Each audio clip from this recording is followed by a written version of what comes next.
సభాధ్యక్ష సమావేశమైనటువంటి council సర్వసభ్య ప్రత్యేక సమావేశానికి హాజరైనటువంటి గౌరవ ఎక్సోఫిషియల్ సభ్యులు శాసనసభ్యులు మడెట్టి చండి గారికి, అలాగే గౌరవ డిప్యూటీ మేయర్లు వందనాల దుర్గా భవానీ గారు, అలాగే కర్రి శ్రీనివాసరావు గారికి, గౌరవ కార్పొరేటర్లకు, కోఆప్షన్ సభ్యులకు, గౌరవ కమిషనర్ గారు వాన్ ప్రతాప్ గారికి, అలాగే ఏసీ గారు, డీసీ గారికి, ఎంఈ గారికి, అన్ని సెక్షన్ల అధికారులకు, ప్రింట్ అండ్ ఎలక్ట్రానిక్ మీడియా, అలాగే మరి పాత్రికేయులందరికీ కూడా నా హృదయపూర్వక నమస్కారాలు తెలియజేస్తూ, ఈరోజు ఈ బడ్జెట్ సమావేశంలో మనకున్నటువంటి నిల్వలు కానివ్వండి, అలాగే మనకి రావాల్సినటువంటి మరి ఫండ్స్, అలాగే అవన్నీ కూడా అధికారులతో చర్చించి మరి బడ్జెట్ తయారు చేయడం జరిగింది. మరి ఆ బడ్జెట్ అంచనాలను తెలియజేస్తున్నాను. 1/4/2026 నాటికి ప్రారంభ నిల్వ 48,09,00,000, అలాగే జమలు 173,76,00,000. మనకు వచ్చేటటువంటి జమలు అలాగే నిల్వ మొత్తం కలిపి 221,76,09,00,000. అలాగే మనకి ఖర్చులు 209,32,32,95,000. అలాగే మనకి ముగింపు నిల్వ 12,43,14,000 రూపాయలు. మరి మనకి ప్రారంభ నిల్వతో కలుపుకొని మనకు వచ్చేటటువంటి ప్రధానమైనటువంటి కార్పొరేషన్ ఆదాయములు ఆస్తి పన్ను, ఖాళీ స్థలం పన్ను, స్టాంప్ డ్యూటీ, అలాగే మార్కెట్లు మరియు షాప్ రూమ్స్, వాటర్ ఛార్జెస్, డిపాజిట్లు మరియు అడ్వాన్స్లు మొదలగు రూపేణ 83,76,00,000 రూపాయలు వస్తాయని అంచనా వేయడం జరిగింది. అలాగే మనకి గ్రాంట్లు అర్బన్ హెల్త్ సెంటర్లు కానివ్వండి, అలాగే అర్బన్ హెల్త్ సెంటర్స్ గ్రాంట్, అలాగే 15వ ఆర్థిక సంఘ గ్రాంట్ కానివ్వండి, Swachh Bharat grant, SC ST సప్లైర్ గ్రాంటు, అమృత నిధులు, ఇవన్నీ కూడా 90 కోట్ల రూపాయలు వస్తాయని అంచనా వేయడం జరిగింది. అలాగే మనకి మొత్తం గ్రాంట్లు అలాగే నిల్వ మొత్తం కలుపుకొని 221,76,09,00,000 రూపాయలుగా చూపించడం జరుగుతుంది. మరి ఖర్చులు కూడా వివిధ సాధారణ పరిపాలన కానివ్వండి, ఇంజనీరింగ్, ప్రజారోగ్యం మరియు పట్టణ ప్రణాళిక విభాగం సంబంధించిన అభివృద్ధి పనులకు 209,32,95,000 రూపాయలు. ఇవన్నీ కూడా మనకి ముగింపు నిల్వగా 12,43,14,000 రూపాయలు చూపించడం జరుగుతుంది.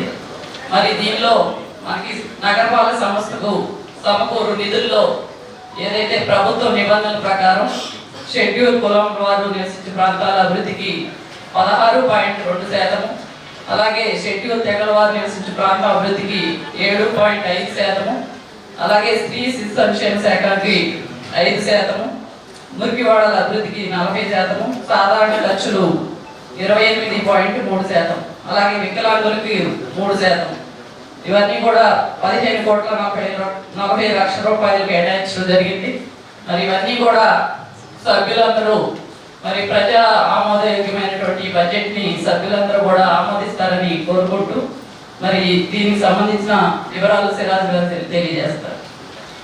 జరిగే బడ్జెట్ సమావేశంలో పాల్గొన్న గౌరవ మేయర్ గారికి, గౌరవ కార్పొరేటర్లకి, గౌరవ డిప్యూటీ మేయర్లకి, గౌరవ విప్ గారికి, అదేవిధంగా కమిషనర్ గారికి, మిగతా అధికారులకు అందరికీ కూడా హృదయపూర్వక నమస్కారాలు తెలియపరుస్తూ, మరి మీ అందరికీ కూడా కౌన్సిల్ వారందరికీ కూడా ఇది ఆఖరి బడ్జెట్ సమావేశం. మరి ఇందులో మళ్ళీ మీకు కూడా కొత్తగా 50 మంది ఉన్నారు, రేపు వచ్చే కౌన్సిల్లో 62 మంది ఉంటారు. చాలామంది ఉత్సాహవంతులు మీలో కూడా ఉన్నారు. మళ్ళీ ఎవరైతే ప్రజల మనసుల్లో ఉంటారో వాళ్ళు డెఫినెట్గా ఏ పార్టీ వారైనా ప్రజల మనసులో ఉన్నప్పుడు వాళ్ళు గెలుస్తారు. ఏదైనప్పటికీ కూడా ఈ 5 సంవత్సరాల్లో పార్టీలకు అతీతంగా అందరూ కూడా సహకరించుకున్నారు. ఏదైనా సరే అందరూ కూడా రేపు కూడా రాబోయే రోజుల్లో కూడా మంచి సూచనలు ఏలూరు అభివృద్ధికి మీ అందరి అనుభవంతో కార్పొరేటర్గా ఉన్నా లేకపోయినా ఈ కౌన్సిల్కి అందించాలని చెప్పి మీ అందరినీ కూడా కోరుకుంటున్నా.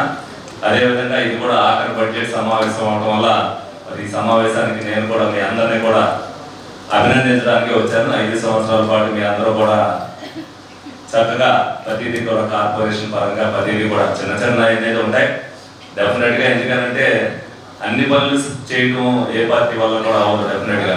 ఎందుకంటే రోజు న్యూస్ పేపర్లో వార్త ఎలా వస్తుందో ప్రజల సమస్యలు అనేది రోజు కూడా నిరంతరం ఉంటాయనేది మనది సత్యం అది. కాబట్టి మీ అందరూ కూడా ఎన్నో వాళ్ళు కూడా అందరూ కూడా ఐక్యమత్యంతో చేసుకున్నట్టు మీ అందరినీ కూడా అభినందిస్తూ సెలవు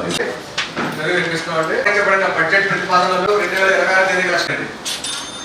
ప్రారంభ నిల్వగా జమ్మలు మొత్తం మనకి 220 కోట్ల 32,90,000 కోట్ల నాటికి 100 మరియు ఎస్టిమేషన్స్ కు అనుగుణంగా 26-27 సంవత్సరంలో మనకి స్టాండ్ డ్యూటీ సర్చ్ అలాగే లాభసాటి అభివృద్ధి పనులు మరియు 2026-27 సంవత్సరంలో చేపట్టకు పనులు అలాగే క్యాపిటల్ వర్క్స్ 2,50,00,000 అలాగే 12 లక్షలు అలాగే పబ్లిక్ టాయిలెట్స్ నిమిత్తం 20 లక్షలు అలాగే కన్స్ట్రక్షన్ ఆఫ్ కాంపౌండ్ వాల్స్ నిమిత్తం 50 లక్షలు.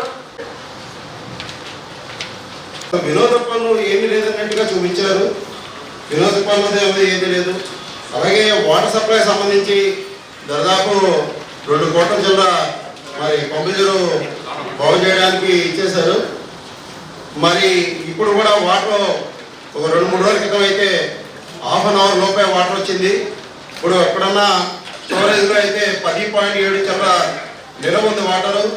మరి 14 ఉంటేనే కానీ ఏలూరు అంతా నగరం వాటర్ అవ్వడానికి అవకాశం ఉంటుంది, 14 మీటర్లు హైట్. మరి ఇంతవరకు దానికి సంబంధించి దీంట్లో కానీ మరి ఏదైనా అసలు వినోద పన్ను అసలు చూపించడం నాకేం అర్థం కాలేదు. మరి బోర్డు వస్తుంది కదా వినోద పన్ను, గతంలో కూడా ఏమి జీరో చూపించారు. దీని మీద వివరణ ఇవ్వాల్సిందిగా కమిషనర్ గారిని మేయర్ గారి ద్వారా కోరడం. శ్మశాన వాటికల నిమిత్తం 40 లక్షలు, ప్రజా మరుగుదొడ్ల నిమిత్తం మరి 50 లక్షల 8,35,00,000 రూపాయల కింద మెయింటెనెన్స్ కింద మనం నగరపాలక సంస్థ సొంత నిధులతో చేపట్టే మూలధన పనులకు కేటాయించినటువంటి మొత్తం 15,40,00,000 రూపాయలుగా చూపించడం జరిగింది. అయితే వాటన్నింటినీ కూడా కాంపోనెంట్ ఉంటుంది. ఆ గవర్నమెంట్ అలొకేషన్ ప్రకారం అది ఇవ్వడం జరుగుతుంది. అది 16.20% షెడ్యూల్ కులాల వారు నివసించే ప్రాంతాల అభివృద్ధి కోసం కేటాయిస్తారండి. అది 2,49,48,000 రూపాయలు. అదేవిధంగా 7,16,00,000 రూపాయలు, అదేవిధంగా 4,35,00,000, అలాగే మరి 3,000 మొత్తం 15,40,00,000 రూపాయలుగా అంచనా చూపించడం జరిగిందండి. 26-27 సంవత్సరానికి సంబంధించి బడ్జెట్ ఎస్టిమేషన్ చూపించారు 48 కోట్ల రూపాయలు. ఖాళీ స్థలాల పన్ను నిమిత్తం 1,50,00,000, అదేవిధంగా అడ్వర్టైజ్మెంట్ ట్యాక్స్ 65 లక్షల రూపాయలు, మరి assign revenue non plan grant కింద ప్రజల నిమిత్తం 50. వినోద పన్ను దీంట్లో కూడా జీరో. టీకేకి సంబంధించి దానికి సంబంధించి దాదాపు 1,90,00,000 దాకా ఖర్చించడం జరిగింది. కానీ 1 year అయినా ఇప్పుడు వాటరు 4 days బ్యాక్ కూడా ఏలూరులో అంతంత మాత్రమే జరిగింది. ఇప్పుడు అది ఇవాళ వచ్చి 10.7 ఉంది. 14% ఉంటేనే కానీ 14 నెలలు ఉంటే కానీ 2 కోట్ల నీళ్ళు ఇవ్వడానికి కుదరదు. మరి అది ఎలా అనుకూలిస్తాము? ఎన్ని రోజులు ఉంది? ఇప్పుడు డబ్బులు అయితే ఖర్చు పెట్టాం. గతంలో 30 లక్షల చిల్లర ఇంకా అదనంగా మరి ఏమైనా తెలియదు. కానీ ఇప్పుడు బడ్జెట్లో 1,90,00,000 చిల్లర ఖర్చు పెట్టారు. మరి దానికి ఇప్పటికే నీళ్ళు లేకపోతే మనం అంత పని ట్యాంక్ చేయించుకున్న ప్రయోజనం ఏముంటుందని మేయర్ గారి ద్వారా కమిషనర్ గారిని వివరణ అడుగుతున్నాం. ఆ అంశంపై నాకు పూర్తిగా అవగాహన ఉన్నారు కాబట్టి గౌరవ శాసనసభ్యులు బడి చండి గారు, అట్లాగే గౌరవ మేయర్ గారి సూచన మేరకు గౌరవ కమిషనర్ గారు, అట్లాగే కమిషనర్ గారు చెప్తే బాగుంటుందని జరిగింది.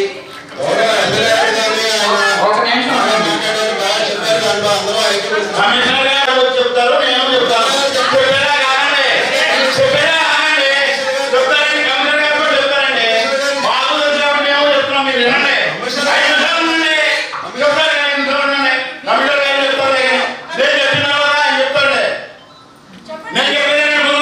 వచ్చిన డౌట్ క్లారిఫై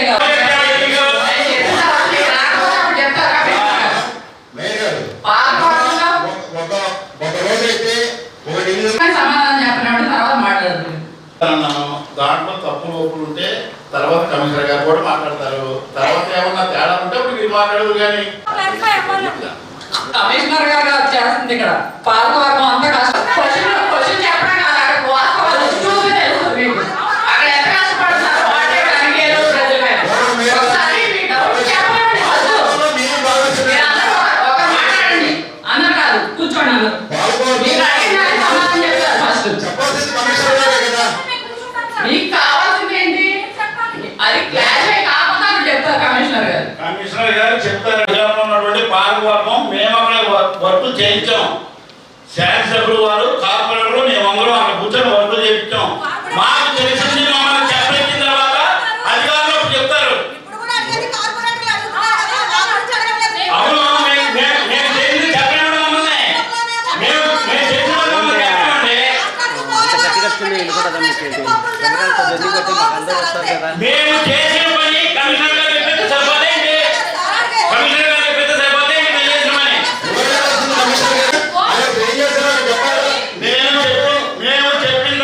మేము చెప్పిన తర్వాత ఆ వివరంలో తేడా వస్తే అప్పాలండి.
కమిషనర్ గారే కదా కమిషనర్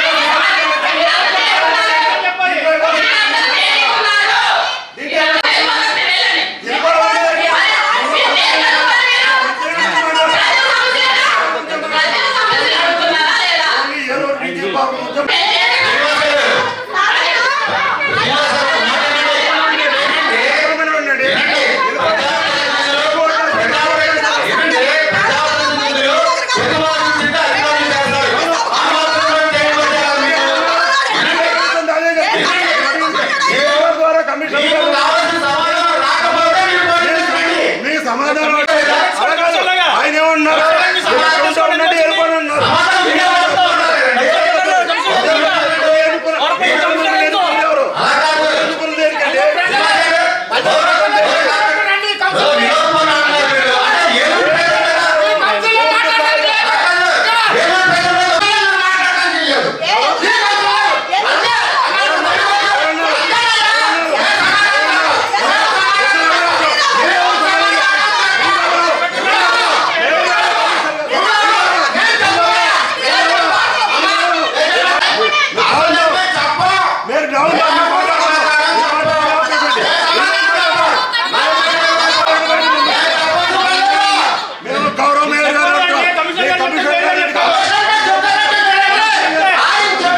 సభా మర్యాద మా సభా మర్యాద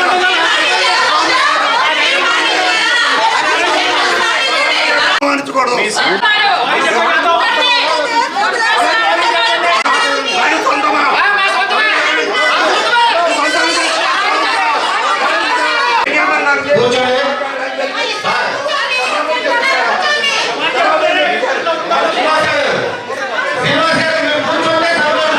సభా రికార్డులో ఉంది. మాట ఎంత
వాకౌట్ చేస్తాం.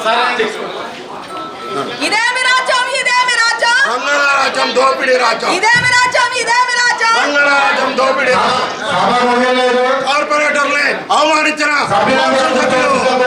కార్పొరేటర్లు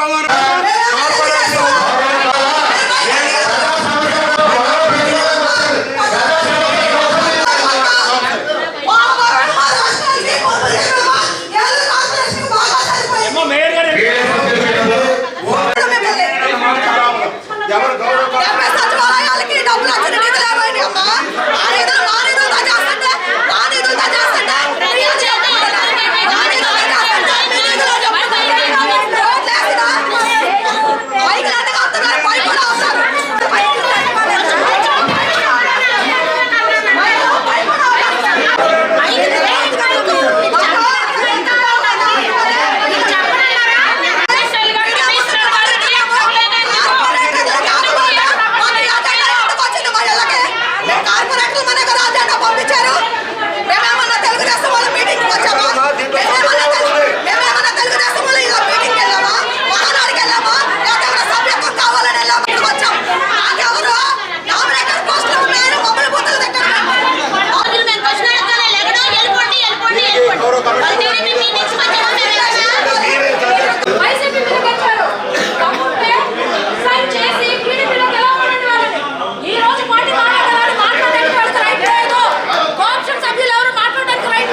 ఈరోజు ఏలూరు కార్పొరేషన్ 26-27 ఆర్థిక సంవత్సరానికి సంబంధించి సాధారణ బడ్జెట్ సమావేశాలు నిర్వహించడం జరిగింది.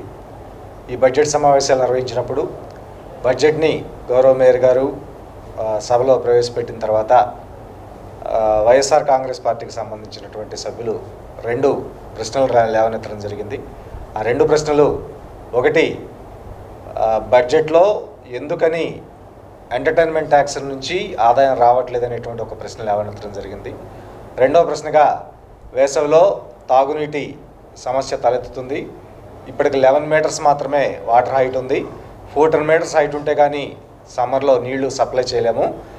దీనికి కమిషనర్గా నన్ను రిప్లై ఇవ్వమని చెప్పి సమాధానం చెప్పమని వాళ్ళు అడగడం జరిగింది. అయితే ఉన్నటువంటి నియమ నిబంధనల ప్రకారం గౌరవ మేయర్ గారి ఆదేశాల ప్రకారం మాత్రమే ఒక కమిషనర్గా నేను మాట్లాడవలసింది తప్ప నా స్వతహాగా నేను మాట్లాడే అధికారం లేదు. గౌరవ మేయర్ గారు ఆ పని మీద ఎవరికైతే అవగాహన ఉందో వాళ్ళని మాట్లాడమని చెప్పినప్పుడు వాళ్ళు మాట్లాడేటువంటి అవకాశం ఉంది. కాబట్టి గౌరవ మేయర్ గారు ఆ అనుమతితోటి గౌరవ సభ్యులు కొంతమంది మాట్లాడడానికి ప్రయత్నించగా కమిషనర్గా నేనే మాట్లాడాలని చెప్పి వాళ్ళు పట్టుపట్టడంతో వివాదం చోటు చేసుకోవడం జరిగింది. ఆ వివాదం చిలికి గాలివాల మాకు మరి ఒకళ్ళనొకళ్ళు దూషించుకునే స్థాయికి వస్తే ఒక అన్పార్లమెంటరీ లాంగ్వేజ్ వర్డ్ కూడా వాడారని చెప్పి గౌరవ వైసీపీ వాళ్ళు రైజ్ చేయడం జరిగింది. బట్ నాకైతే నా చెవుల ద్వారా నేను అన్పార్లమెంటరీ వర్డ్ వాడినట్టు నాకైతే వినిపించలేదు. ఒకసారి వీడియోస్ అన్నీ కూడా పరిశీలించిన తర్వాత దాని మీద తగు నిర్ణయం తీసుకోవడం జరుగుతుంది. ఇక వాళ్ళు అడిగినటువంటి 2 ప్రశ్నలు ఏంటంటే, ఎప్పుడైతే కేంద్ర ప్రభుత్వం వాల్యూ యాడెడ్ ట్యాక్స్ ప్రవేశపెట్టిందో, వ్యాట్ ప్రవేశపెట్టిందో, అప్పటి నుంచి స్థానిక సంస్థలు అన్నిటికీ కూడా రాష్ట్ర వ్యాప్తంగా వినోదపు పన్ను ఎంటర్టైన్మెంట్ ట్యాక్స్ అనేది ఆప్ చేయడం జరిగింది. అది ఈ సంవత్సరం అయింది కాదు, దాదాపుగా ఎంటర్టైన్మెంట్ ట్యాక్స్ ఆపేసి స్థానిక సంస్థలకి సుమారుగా 7-8 సంవత్సరాల పైన అవుతుంది.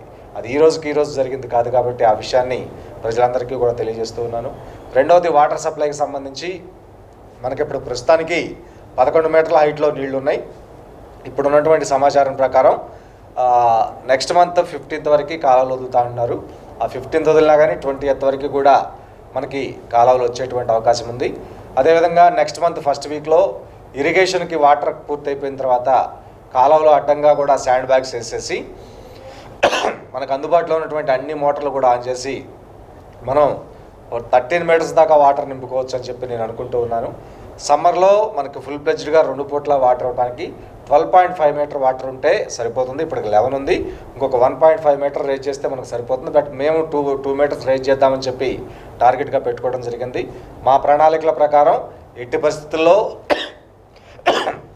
వేసవి కాలంలో తాగునీటి ఎద్దడి తలెత్తదు.